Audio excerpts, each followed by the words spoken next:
Hey, welcome to Thursday. I hope you're all doing well. Take your attendance, as always.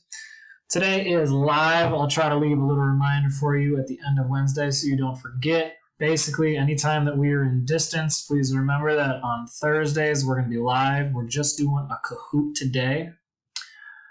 So we probably won't record it, but next week we will. And then after you are done with the live, you join during whatever your class period is. So if your first hour all the way down, just kind of join the link when you can.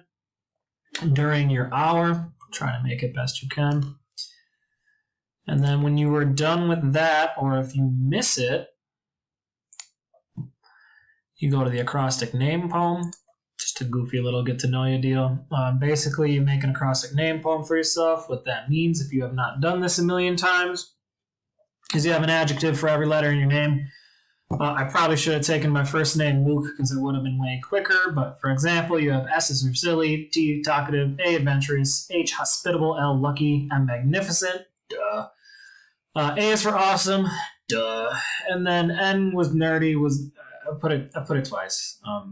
One, I'm lazy, and two, it's well deserved. I earned it. And yeah, once you do that, obviously remain appropriate. Look at your classmates, and then have a good rest of your day.